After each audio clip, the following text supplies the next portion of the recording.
So today, Professor Erik Swyngedouw is going to give a lecture titled "Every Revolution Has Its Square." And this is part of his enduring interest on issues of citizenship and the contemporary reconfiguration of urban politics. So most welcome. I leave the floor to Professor Erik Swyngedouw.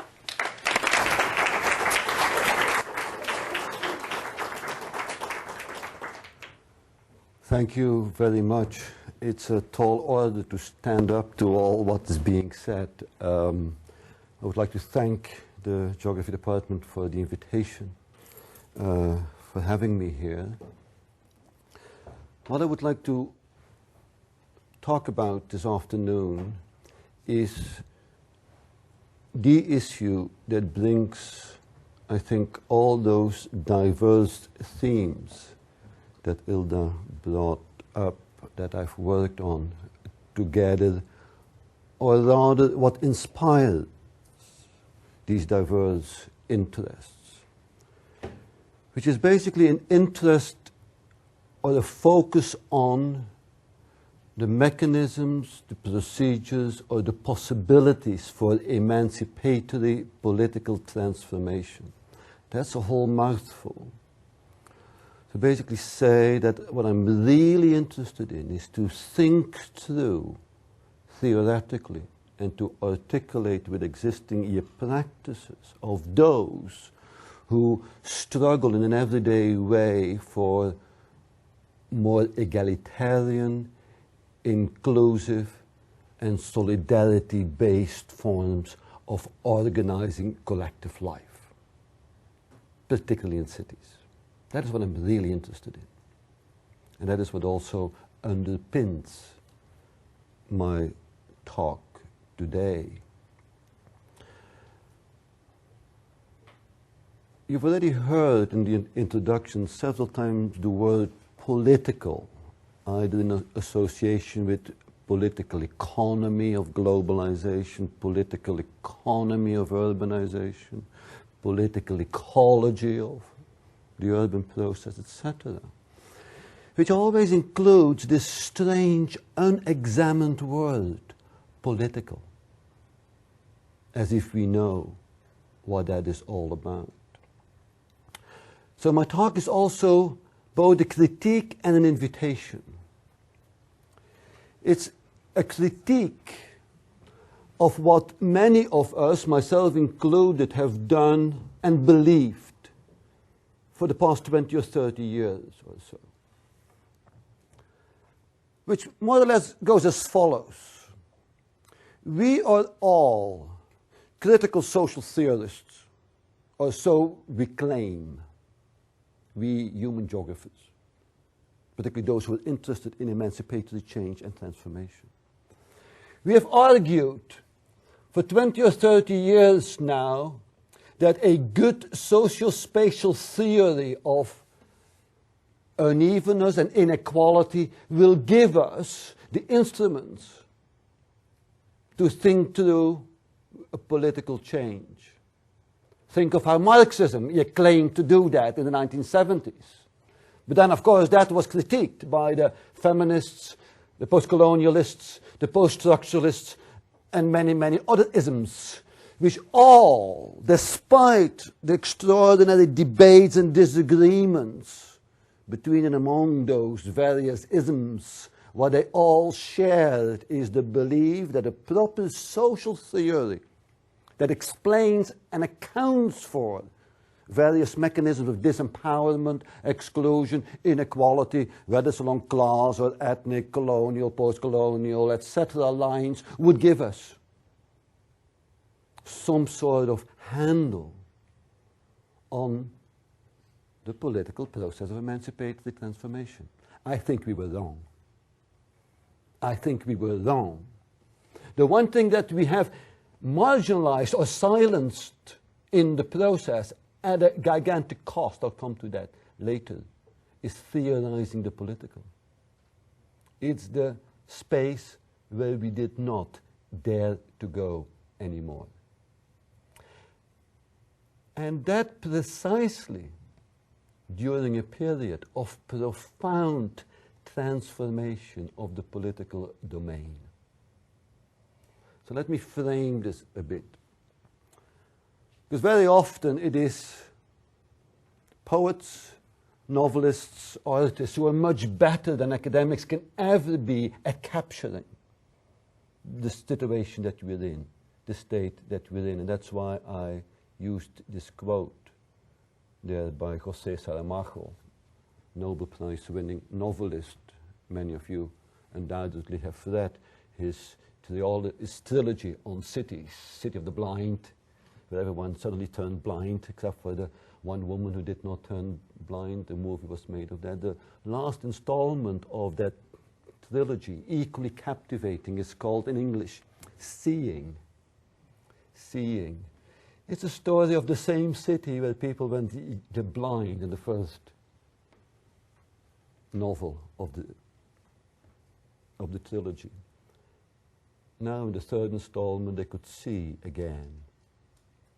And in that town, in that imaginary town, city, the story started with the organization of the regular festival of democratic elections, the spectacle of democratic participation, the vote for the government, the city government.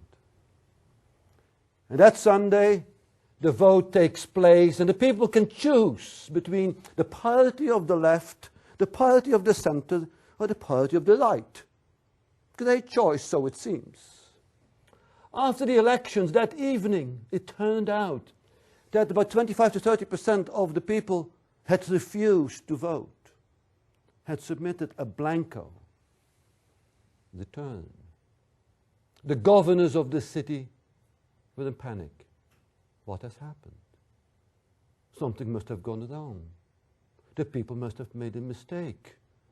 Let's organize a new election, because we cannot have a legitimate government if more than a third of the citizens of the polis of the city do not participate in the democratic decision-making process. So they organize a new round. It's like the European referendums about the constitution. Remember, several countries had to vote several times because the people voted the wrong time the first time around. It's that sort of condition. So 2 weeks later, 3 weeks later, the vote is done again. New elections. To the horror of the governors of the city, not 30% abstained, but 70% refused to vote.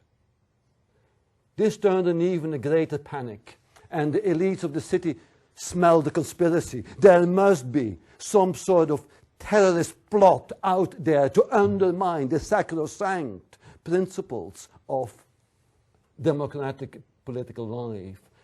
And then the city starts to unravel in a police dictatorship, repression, etc. I thought it was a story that perfectly captured the state that we're in. As José Saramago put it in an interview about this novel, he says, Western democracies, that's us. Western democracies are only the political facades of economic power. A facade with colors, banners, endless debates about the sacrosanct democracy. We live in an era where we can discuss everything with one exception, democracy. She's obviously feminine. She is there, an acquired dogma. Don't touch, like a museum display. Elections have become the representation of an absurd comedy, shameful, where the participation of the citizen is very weak, and in which the governments present the political commissionaries of economic power. This summarizes very well what I understand by the post-political condition. Of course, academics put it differently, and this is a quote from Jacques Rancière, who in a much more academic language puts it as follows. This is a book he did in 2006, Jacques Rancière, a political philosopher, in a book entitled Hatred of Democracy.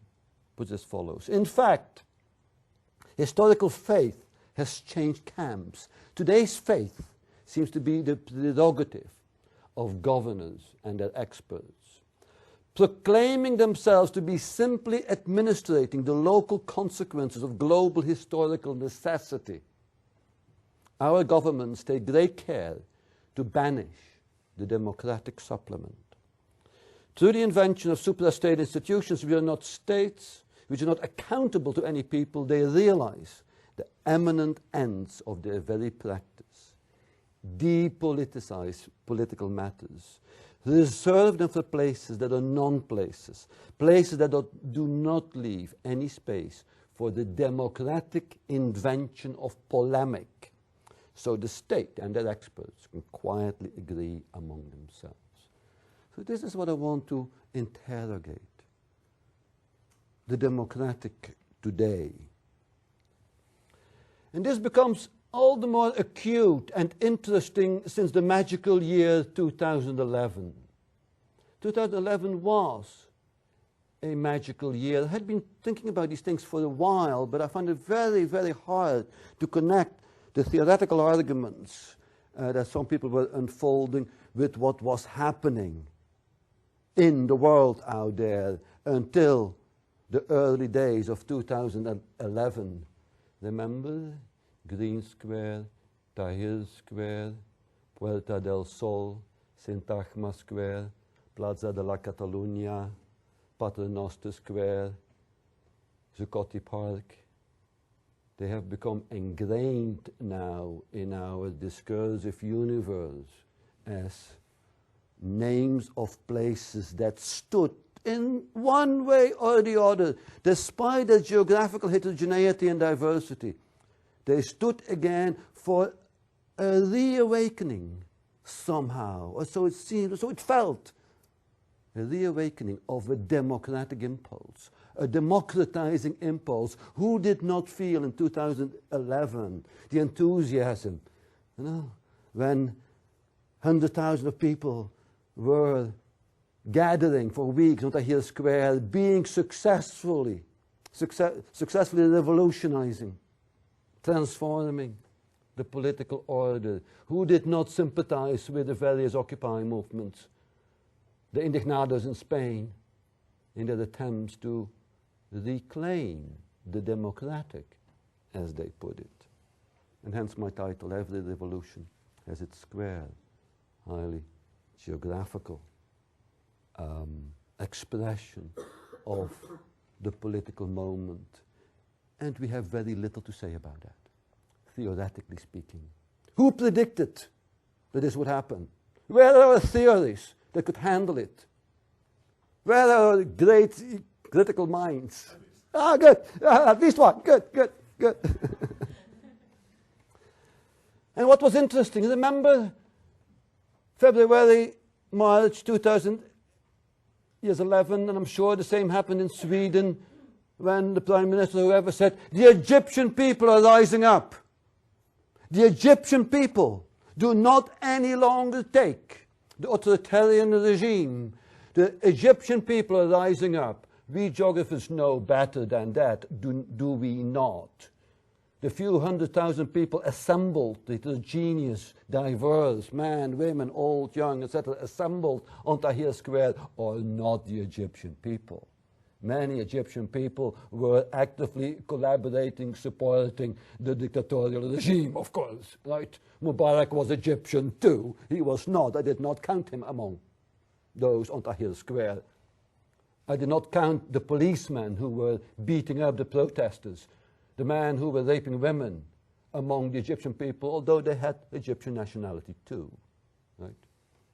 As Foucault put it in 2007, this was published, translated in English in 2007, he put it a long time ago. The people is those who, refusing to be the population, disrupt the system.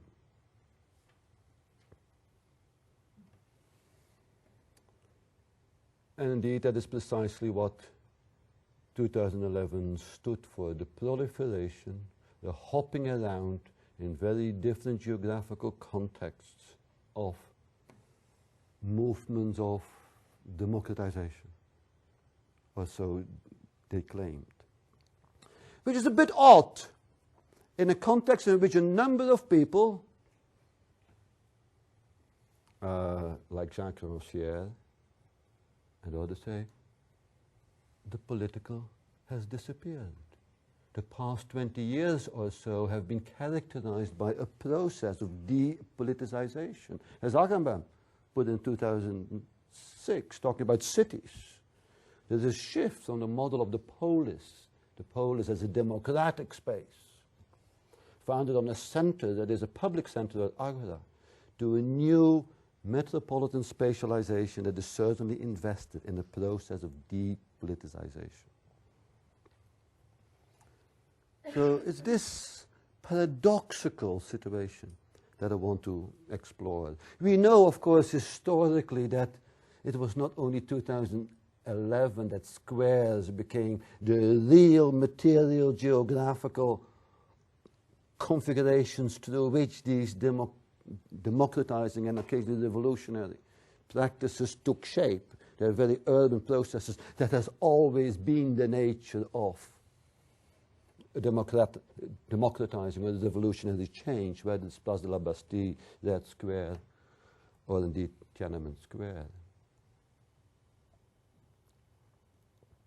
This is the proliferation, the contemporary version of this. Eat the rich, power to the people, basta. So, we are seeing here the glimpse, and irrespective of where your allegiances are, whether you like them or dislike them, whether you want to join up with them in their democratizing forces or rather see them as forces of destabilization and anarchy, what is difficult to deny is that they are clearly, self-consciously, and directly political movements.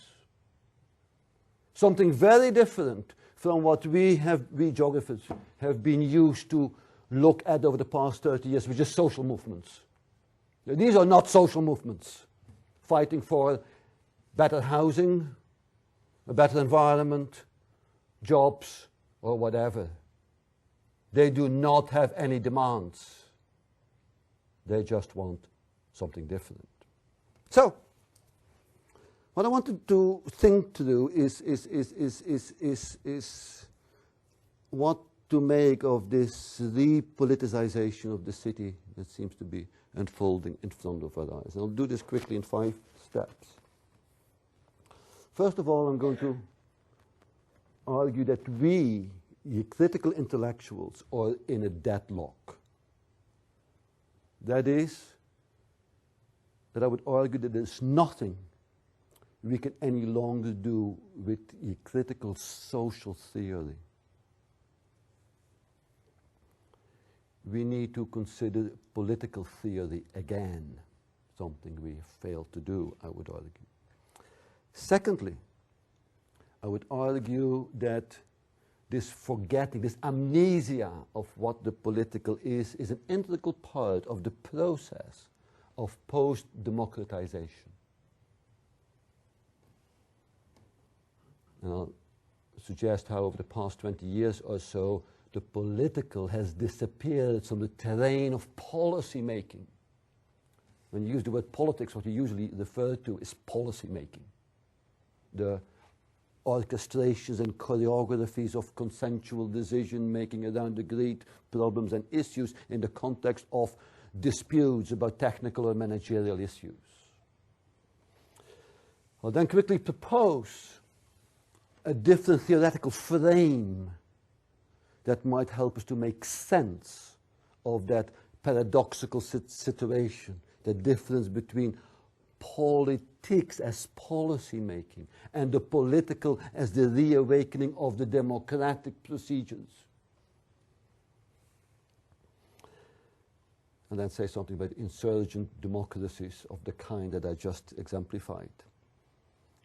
To then conclude by insisting on the need to bring back a world that we rarely dare to use. That is political equality. Not justice, not rights, equality. Political equality.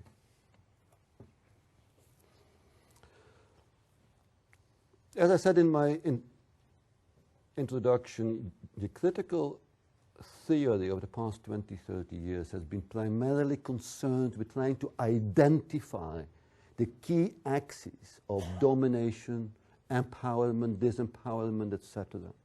We have examined that in every possible way, from every possible theoretical and empirical angle.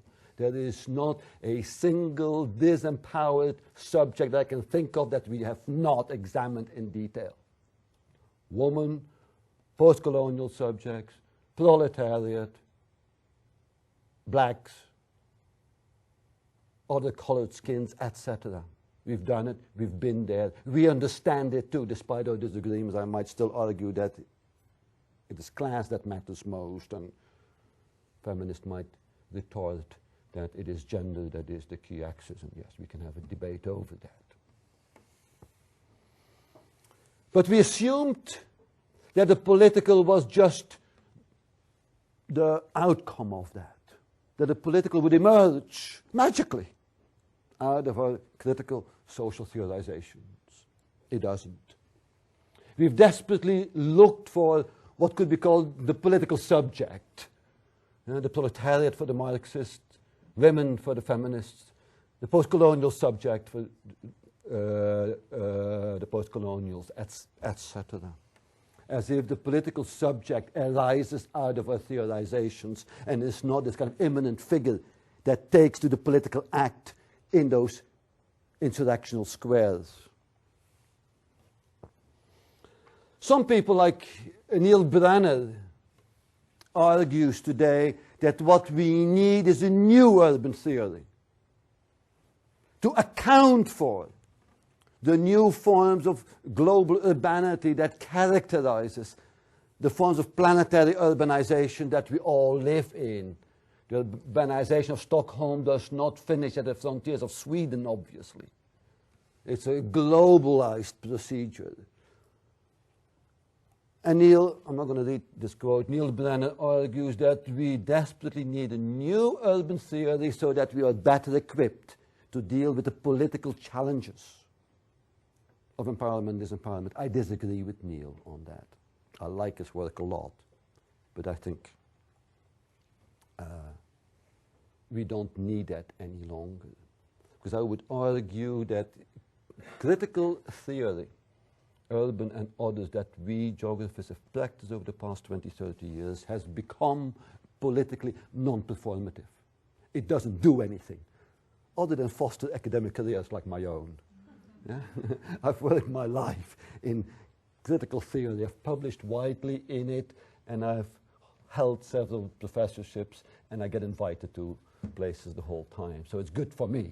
In that sense, it is performative critical theory, as you can tell. I'm the living embodiment of that. Whether it is performative in the political sense that I started off with, in terms of contributing to emancipatory egalitarian transformations, I dispute.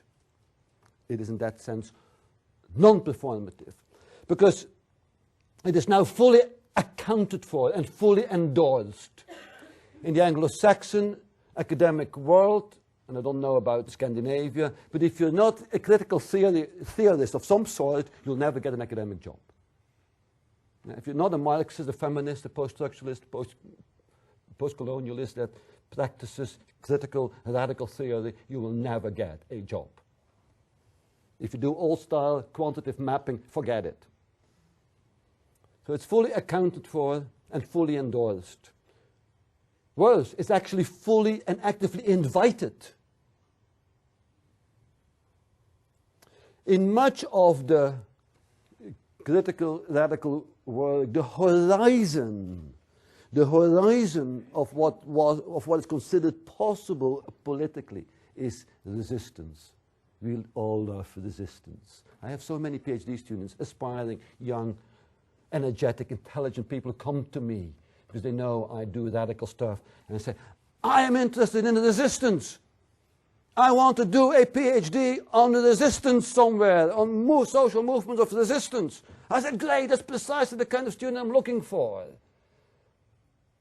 What did you have in mind? Oh, well, there's things happening in Latin America, things happening in Africa, things happening in Europe. Let's take out the map. I said, yeah, let's take out the map. You know, and do the global scanning of the geographies of resistance. And I say, what about Tibet? Isn't that a great resistance movement going on? I say, yes, yes. Why don't you do a PhD on that? And I say, yes, that's fantastic. Let's do a PhD on resistance in Tibet. And then I say, okay, let's now stop this. Is this really what you think the horizon of what can and should be thought today is all about? That the horizon of the political hopes we have for the world is a reactionary reveling in resistance so that everything stays the way it is?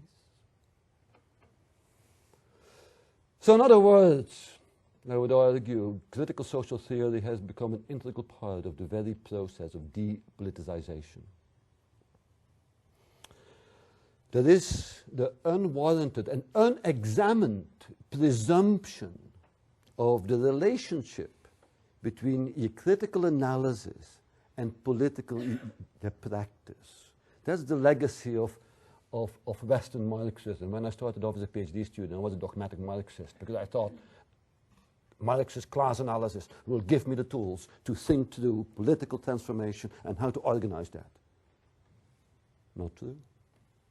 The people at Tahrir Square did not need neither Marx, nor the feminists, nor whoever else.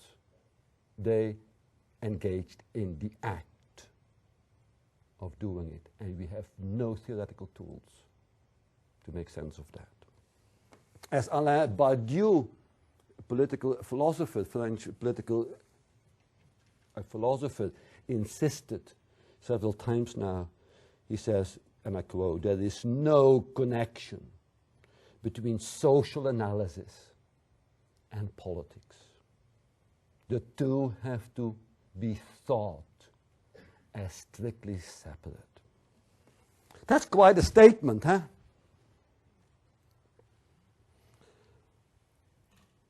The political, I'll come back to that, because since I've used the word the political now, I'm going to give you a glimpse of what I mean by that. The political is the affirmation of the presumption of equal capacity of each and all to act politically in agonistic encounter.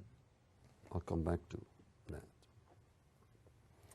So 2011 came along, and there we had the embryonic emergence of what could be construed as potentially, not quite there yet, potentially a political movement.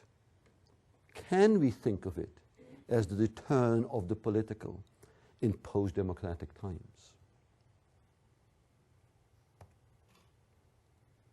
Sometimes they do take the form of anarchic outbursts. I started off in my introduction with the kind of things we like. Yeah? The urban resistances, revolts that are fighting for democratization. Of course, they're not all like that. Many urban revolts are anarchic outbursts of irrational violence. This is my hometown 2 years ago. I could see this from my window. Yeah, urban riots starting in 2005 in Paris, and then you've seen them all over Europe in a variety of ways, are also outbursts that signal that there's a symptom of discontent, of disagreement of some sort.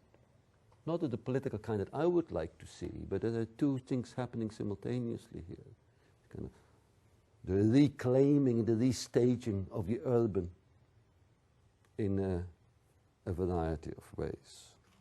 This was one of the symbolic first moments, 2005, in the suburbs of Paris, Lyon, etc. At the time, Sarkozy could still easily racialize this. It's the North African scum that is doing this. Today it would be much more difficult to do so. In Manchester, it was also white scum. And not only boys, but white girls too, as well as assorted others. When the next day, the newspapers, in its criminalizing effort, was listing the names and the addresses of all those who had been arrested by the police and taken to speedy justice in 24-hour times. I looked at the ages. The youngest was 8 years old. The oldest was 54, about my age. This is Athens, happy crisis and merry fear, the slogan of that, on one of the walls of the parliament on Syntagma Square in Athens. And then, of course, this too. Sort of insurgent democracy.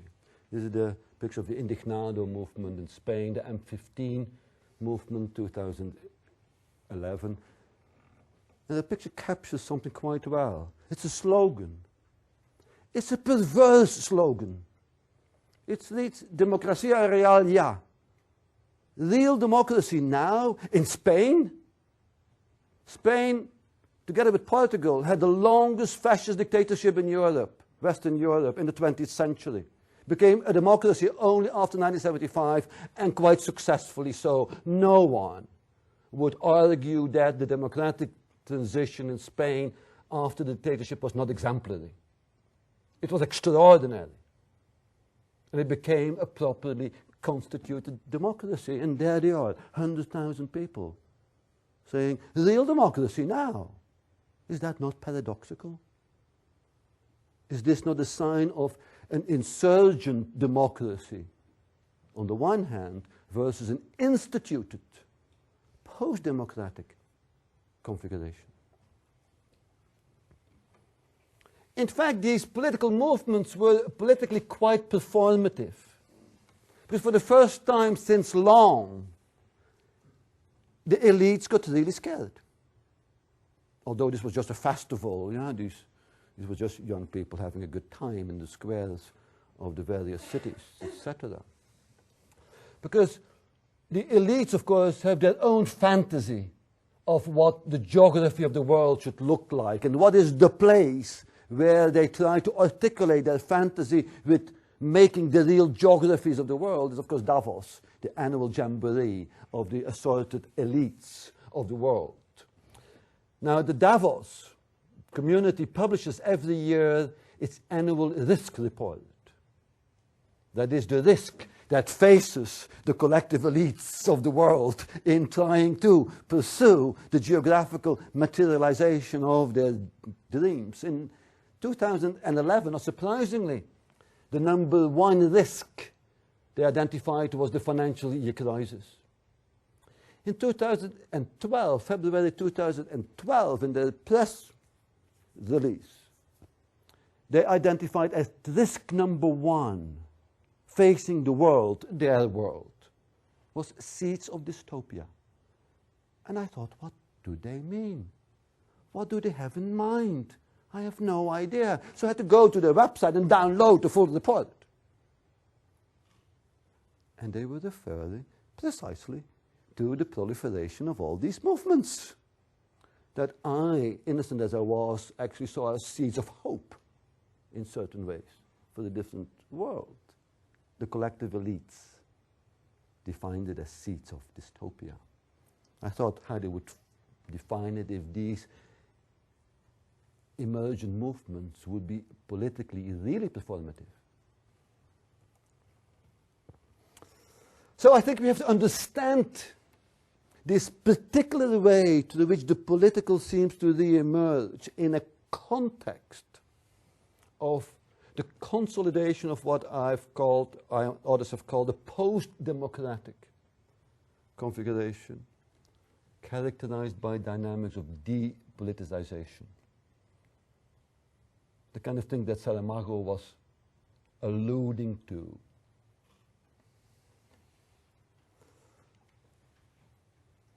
The argument I and others are trying to make is that things have changed since we won. And we did win. Remember 1989? 1991, we won.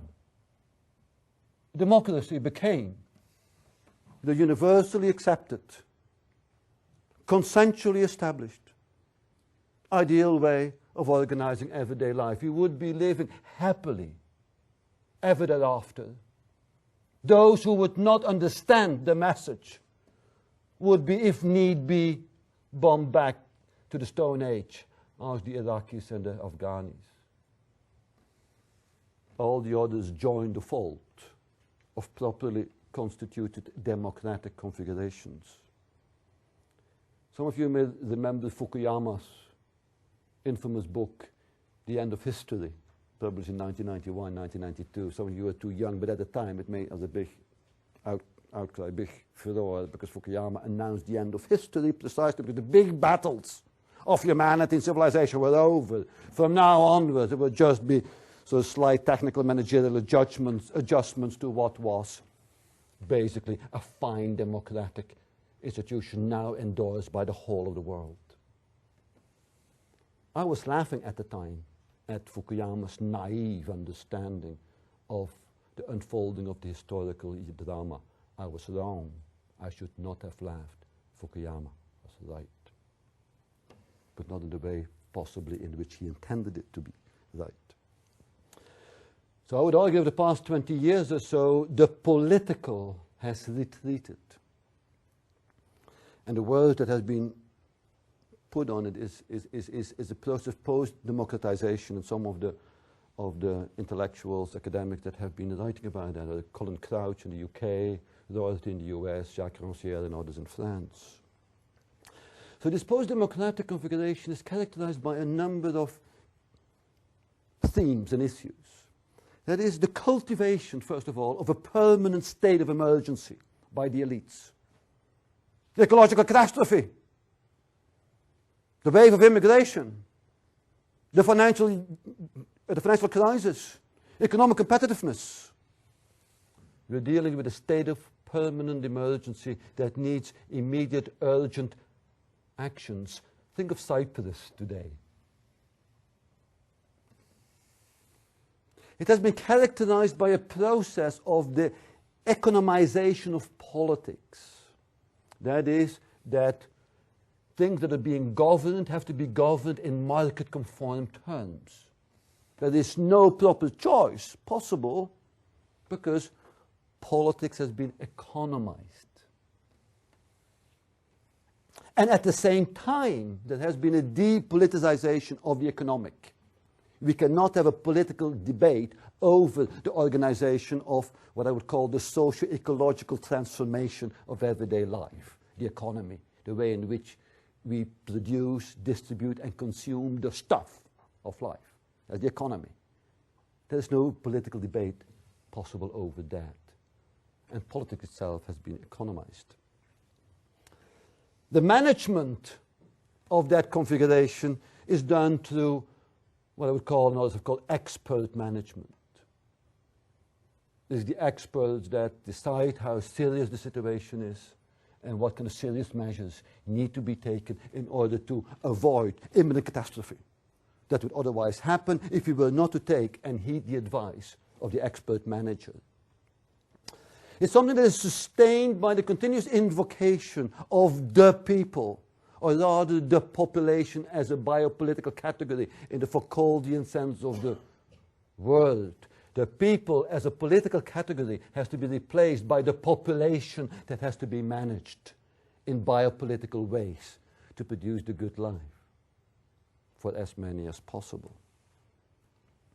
That has led to what I and others have called autocratic forms of global local governance beyond the state. That is a long word that is easily exemplified by the emergence of new transnational policy configurations which are radically undemocratic. The European Union, for example, to name one, the World Trade Organization, to name another one. Public-private partnerships at the urban level, at the local scale, to name a third one. These are not states, these are not governments, but they govern.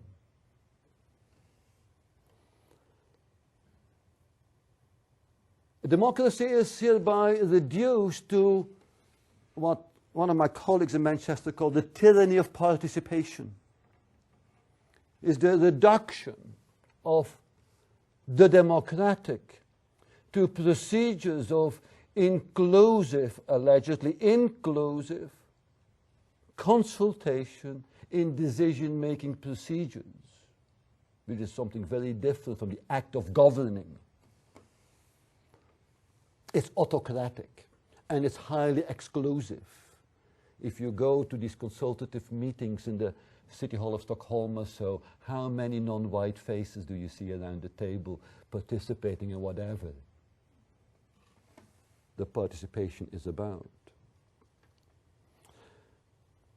Politics hereby is reduced to techno-managerial problem solving around consensually agreed problems that through forms of consensual negotiation can lead to a set of techno-managerial solutions of a certain kind.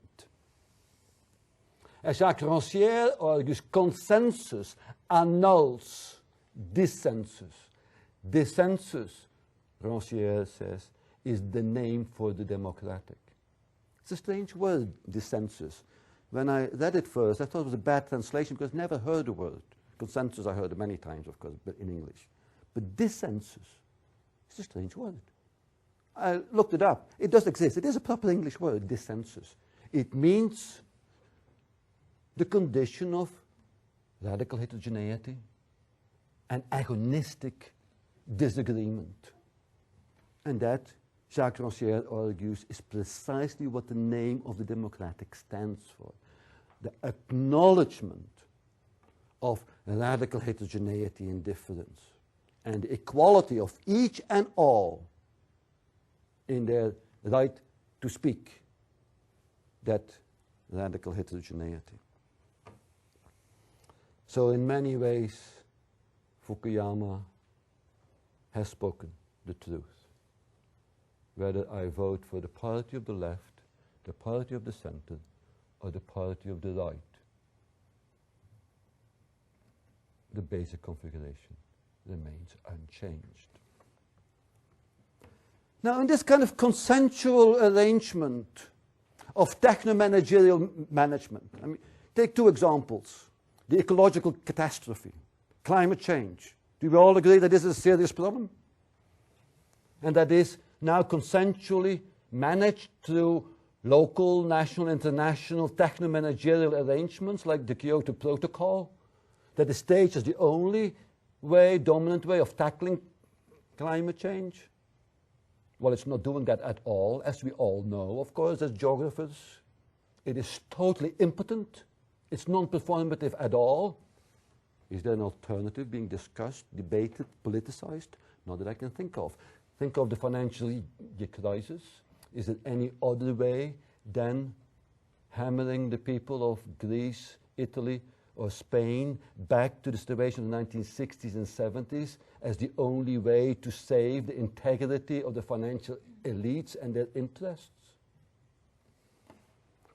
So in this kind of consensual arrangement, we do nonetheless see very particular procedures emerging of staging dissent.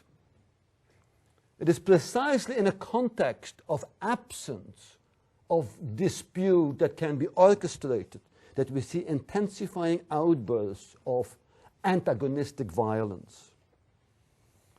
Because although there may be consensus politics, that means that those who radically disagree remain outside of the consensual configuration and can only resort very often, or feel they can only resort to violence as the only conduit through which discontent and disagreement can be staged and expressed. So according to Zizek, violent eruptions are the flip side of consensus politics. Secondly, the ethnic evil becomes often the key domain through which these emergent forms of free politicization are staged. Think of Breivik in Norway last year, or Golden Dawn in Greece, to take two extremes, where the ethnic evil becomes the axis around which discontent and disagreement becomes articulated. And we see, of course, the proliferation of forms of urban, violent, dissensual eruptions in the forms of riots, etc., as I've illustrated. But also, we see occasionally the return of the passion for the real under the banner of equality, such as the Occupy Indignado movement. I think they're two sides, two very different sides of the same coin. Now, very often, what the elites do is disavow the political nature of these outbursts. Remember when Sarkozy in 2005, when he was still Minister of the Interior, how he called the rioters in the suburbs or the big cities rakai, scum, rabble. That are those who do not belong to the polis, who are not properly constituted citizens, who have no right to be citizens. The old Greek word for scum is ochlos, which stood against the demos. The demos were those who belonged to the polis. The ochlos were those who were banned from the polis, banned from democratic life, from political life. So, how can we make sense theoretically between, on the one hand, this post-democratic institutional regime, which we often talk about as being politics, on the one hand, and the political, the democratic political? And I think we need to urgently theorize this through to account for this paradoxical situation that we're in. Paul Ricoeur in the 1960s already identified what he called the political paradox. That is, that what is usually referred to as the political or politics splits into two. That is, the instituted mechanisms of governance, which in French would be called la politique, and the political as that what accounts for the fact that we radically disagree, that we are radically heterogeneous, that society does not exist, or that what we call society is composed of a whole heterogeneous set of different people with different dreams, different imaginaries, a different notion of what the good life is all about. That's precisely what the democratic acknowledges, that we disagree on that. That's what the French would call le politique. I don't know how to translate that into Swedish. In English it would be politics/policy on the one hand, and the political. In Spanish it would be la politica and lo politico. Or in German it would be die Politik, as a kind of everyday mechanisms of interest intermediation by different people around policy-making arrangement, and das Politische. There are quite a series of very interesting, and we've only begun to interrogate it. There are three theoretical traditions that each contribute to thinking through that political difference, the difference between la politique and le politique, politics and the political. There are the post-Heideggerians, the post-foundational political theorists that say there is nothing to found a people on. There's nothing to found a politics on. There's nothing in nature, there's nothing in God, and there's nothing in the people that founds a society. It is the political in itself that inaugurates society. It's called post-foundational thought. There is a perspective that comes from psychoanalysis. Psychoanalysis that argues that the world as we know it is composed of three different but interacting configurations. That is the symbolic, language, symbols in which we dwell, such as everyday politics and policy making. We understand that. We can write about that. We can analyze it very well. We can perfectly symbolically represent it. Symbolic.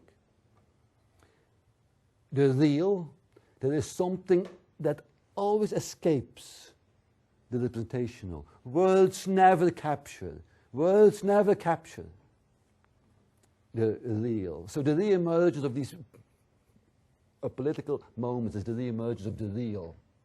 No, we have no words to put it in to begin with. We can't understand it. We have no theories that accounts for it. And what links the two together? Fantasy, or the imaginary. And it's out of this configuration that psychoanalytical influences begin to understand the difference between the political and politics. And there are those who see the political as an act of intervention, of interruption.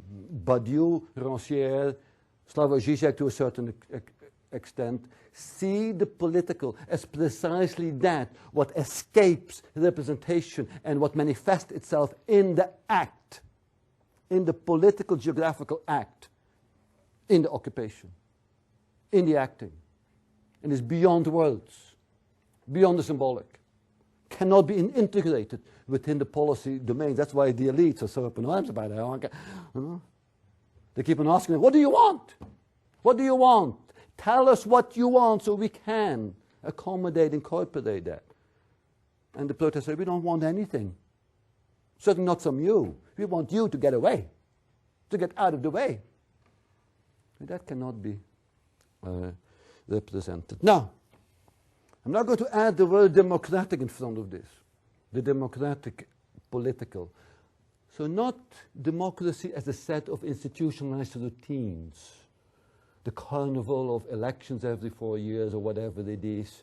The institutions of governing where public, private and others negotiate. The parliament. That matters too. I'm not saying that doesn't matter. Right? But that's not what I'm going to talk about. I'm going to talk about the democratic political as distinct from democratic politics or democratic policy making. And we really have to think that through, because we don't often do that, do we? Think through what is meant by the democratic. A number of presumptions here. And these are just presumptions, axiomatic presumptions. There's nothing in God, there's nothing in nature, and there's nothing in the human on which to prove this. These are just inventions. Imaginaries, but they're very performative. That's first of all, in the democratic political, the place of power is structurally vacant. In other words, everyone or anyone can claim temporarily the place of power in the democratic. The place of power is structurally vacant, which of course affirms the capacity of each and all to govern. Not just to participate in decision-making procedures, to govern. That's what the democratic assumption presumes, axiomatically. The democratic also presumes equality. And that is very important, because here the political notion of equality is radically different from the socio-spatial notion of equality. We're all familiar with the socio-spatial notion of equality. Yeah? We have examined at length that the actually existing social spatial configurations are unequal at every given scale around a series of axes, class, gender, ethnicity, etc. Hey, you don't need to be a Nobel Prize winning sociologist or a geographer to know that. Yeah? That's a sociological notion of equality, whereby the implication then is, if we understand socio-spatial inequality in its sociological configuration, then we can devise the policies to remedy that in the never land of tomorrow's unfulfilled promises. It becomes a utopian dream aspiration.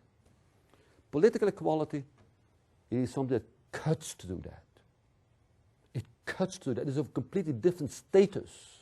It accepts and knows that there is social-spatial inequality. Yes, I know that. But presumes that as political beings we're all equal. So political equality is a presumption on which the whole edifice rests. So it's not a sociologically verifiable concept. It is the presumption of equality of each and every one, well-speaking being. It affirms what Etienne Balibar calls égalité, that is the fusion together of equality and freedom as a foundational gesture. See, it's precisely these democratic political presumptions that are being colonized by post-democratic practices and institutions. So what has happened in this process of the past 20 years of neoliberal post-democratic governance is the suturing, the colonization of the space of the political by politics, easily illustrated by, if we talk about politics, if I read articles in geography that talk about politics, what it talks about is policies and its institutional configurations, and that matters. Do not misunderstand me. Right? It is the reduction of the terrain of the democratic political to the terrain of policy making, as if the political is fully encapsulated within the institutional forms of governing. And that is precisely where the scandal of instituted democracy resides, because we do know that any form of governing, of actual practical policy making, is selectively exclusive. We've studied that at length. Whether you study institutions in Stockholm or in Africa, it doesn't matter. They may be different, but we do know that they're all selectively exclusive and selectively inclusive, right? That's precisely what we have examined time after time after time again, right? They suspend the democratic. Yet they keep on insisting that they are democratic. The body that stands for the material and symbolic presentation of that scandal today in Europe is the body of the undocumented immigrant. Does he or she not stand for the scandal of the democratic? Does he or she not stand precisely for the fact that some people are more equal than others? Does the body of the undocumented immigrant, is he or she not precisely parallel to the body of woman at the beginning of the late 19th, beginning of the 20th century, where she stood for the scandal of the democratic? Or does he or she not stand for the body of the proletariat in the 17th or 18th and 19th century, where they stood for the scandal of what was then called democratic institutions? So this is precisely what is meant by the process of depoliticization. That is, that the sphere of governing takes over the full terrain of the political. And it's precisely in such a configuration that we can begin to comprehend, the specific procedures through which the political seems to re-emerge. That is, that it emerges through performing or staging egalitarian spaces. And I'm here making more generic. You can apply that to the feminist movement as an emancipatory movement in the 20th century, the proletarian movement in the 17th, 18th century, African-American movement that became known as the civil rights movement. And when I'm going to read this quote, think of Montgomery, Alabama, 1955. Remember Montgomery, Alabama, 1955? There's an African-American woman called Rosa Parks. What she did, she put her bum on the wrong seat of the bus. Yeah, she was a black woman. And she set her bum on a seat reserved for whites only. In an obviously democratic society, the US has a perfectly democratic constitution. What was she doing? Two things at the same time. She was staging equality. She said, I am equal to, and simultaneously exposing the wrong, the perversity of the existing inegalitarian order. That is what is meant by performing or staging egalitarian spaces. So the political here can be seen as a retroactively revealed moment of eruption, an event, such as Rosa Parks. Not all of those events lead to emancipatory change. And to his credit, did, and Puerta del Sol didn't do anything.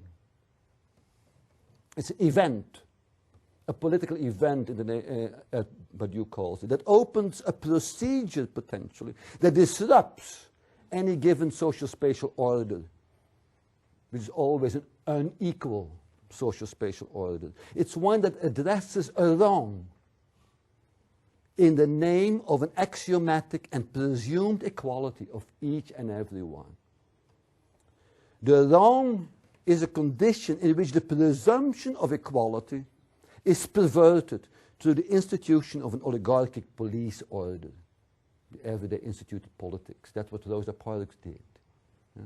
She exposed the wrong in an order that claimed to be egalitarian. The political arises here in the act. So you can't theorize it. You can't philosophize it. It appears in the act of performatively staging equality. So it's a deeply geographical, spatial procedure.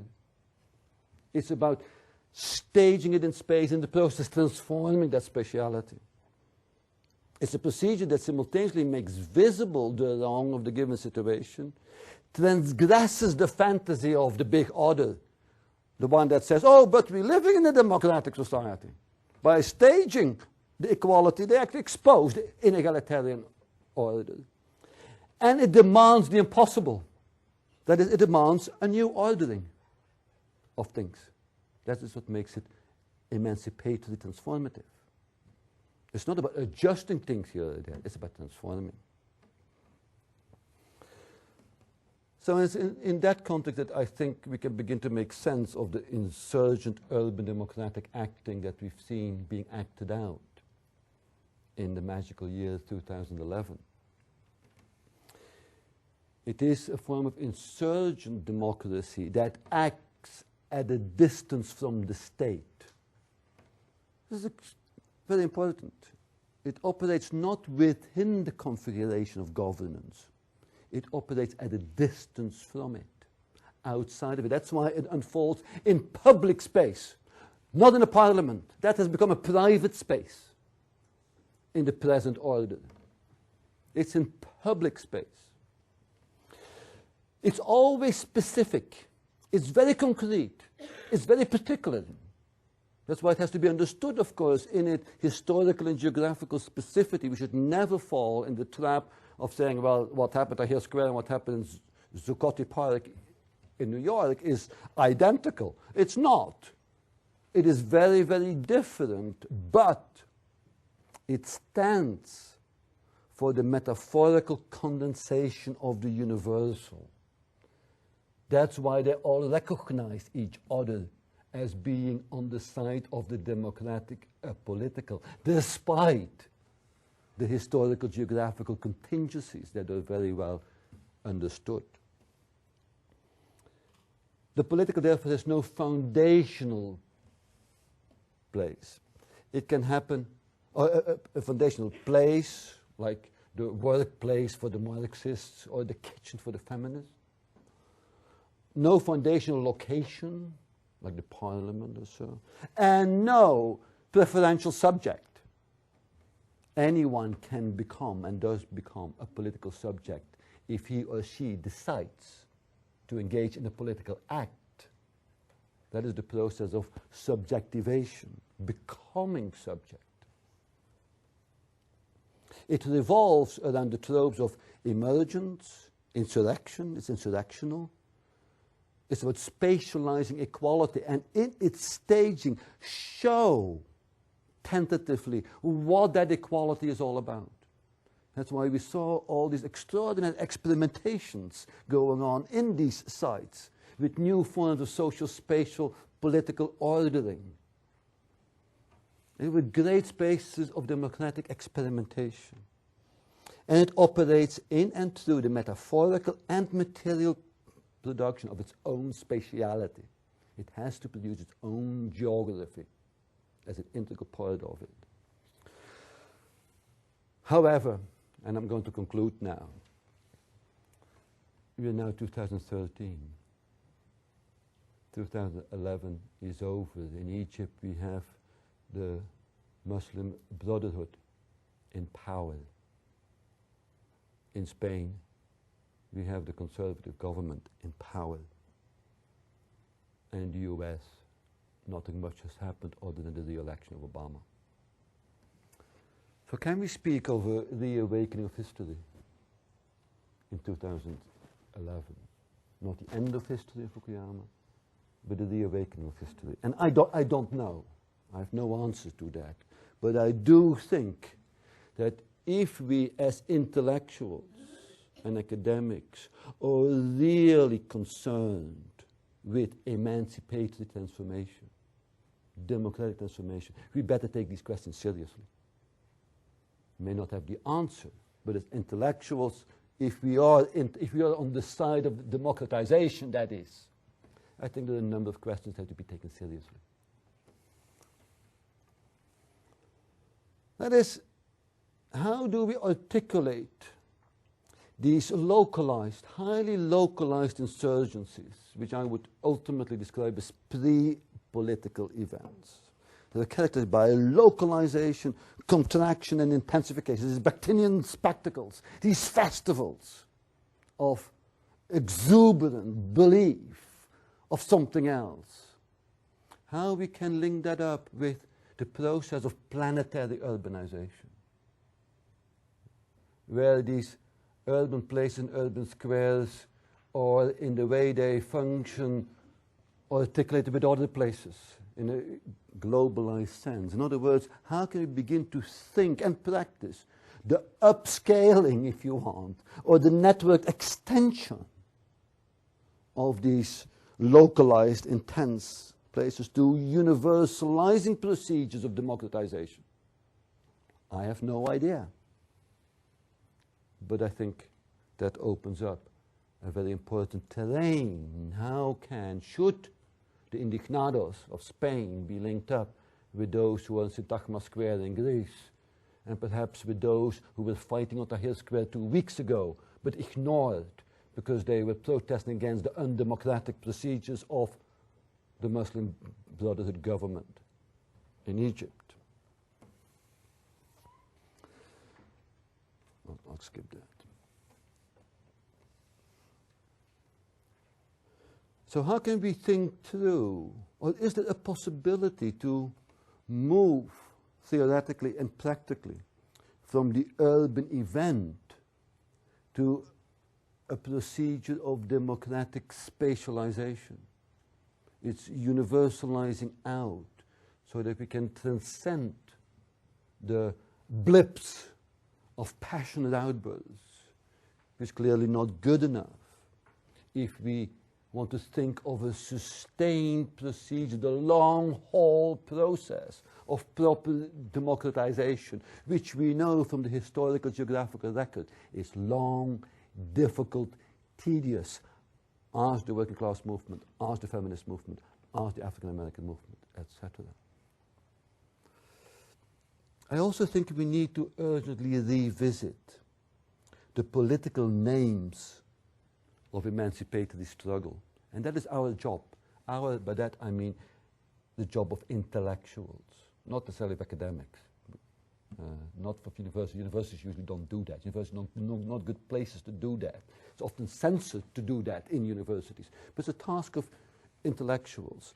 That is to think the names of political emancipation, emancipatory struggle. We don't have any name for that. Think of the names that we have today, that we use in our academic sort of stuff. Resistance? Politics for resistance? Resistance for what? To get where? To do what? To become who? To become what? Ecological catastrophe? Sustainability? What is that? That's not a political name. That's empty. Political names are names like liberalism, neoliberalism. That's a political name, and that's what the neoliberals know and use. What is the name we want to give to our emancipatory political project? Communism? Socialism? Anarchism? Something else? Dare to name what we want, I think, is an urgent task, so that we can have an argument about what it is we want. A. B. To think through the modalities, the terrains of emancipatory struggle, which revolves around who is going to do it, what over, and to achieve what, by what means. In the old 19th, 20th century emancipatory movements revolved around three things. The proletariat, soon to be accompanied by feminists as the subject of change. The political party as the means of that change, how you would achieve it. And the state as the terrain to occupy. The subject was identified by our theories, the organizational mode was the party, and the terrain to be occupied was the state. I would argue that today all three are dead as a donkey. In other words, to put it more academically, these three interlocutors of emancipatory struggle in the 19th and 20th century are not any longer, I would argue, politically performative. So how can we think, again, notions of political subjectivity? What, who is a political subject? What is the process of political subjectivation all about? How do we organize in terms of a political transformation? And what is the terrain? Stockholm, Sweden, the European Union, the Western Hemisphere, the globe, all that together? I think we urgently need to think that through, so that we can, this is my final slide, I think, yeah, so that we can confront, if we're really serious about democratization, that we can confront the day after. And so we can move from the indignant squares of 2011 to a democratic process that affirms the egalitarian right to planetary urbanization. The day after that's when the camp is cleared, when the square is taken over again for its everyday urban routines. We can't go on occupying stuff. It's untenable. It's not possible. All of us, including political subjects, want to just live an everyday life, just like you and I and everyone else. That should be the mission. And you all know, of course, that these occupations are just carnivalesque outbursts. What do we do when we wake up after the festival is over, after the tents are cleared and the spaces are cleaned again? In other words, how can we move from the seeds of dystopia that the Davos elites were arguing that these people are all about, to the real of what is possible, so that we can deal with the morning after blues, so that we can think about how a process of emancipation can be sustained. And that requires thinking through questions of organization, of the heterogeneity of political subjectivities, of considering the terrains and spatialities of that. How are we going to confront violence? Because emancipatory struggles have never been tea parties. Even the carnivalesque encounters, the carnivalesque expressions of festival in these squares invariably met with all manner of violence. And they were not even performative, mostly these activities. What if these movements become performative? How are we going to confront the violence that invariably comes with emancipatory struggle. And how can we indeed move from thinking through Henri Lefebvre's old 1960s claim for the right to the city? It became the clarion call for so many urban social movements through the 60s and 70s. How can we translate that today in the claim to the egalitarian right to planetary urbanization? Thank you very much. I'll leave it with that. I'm sorry that I talked for so long.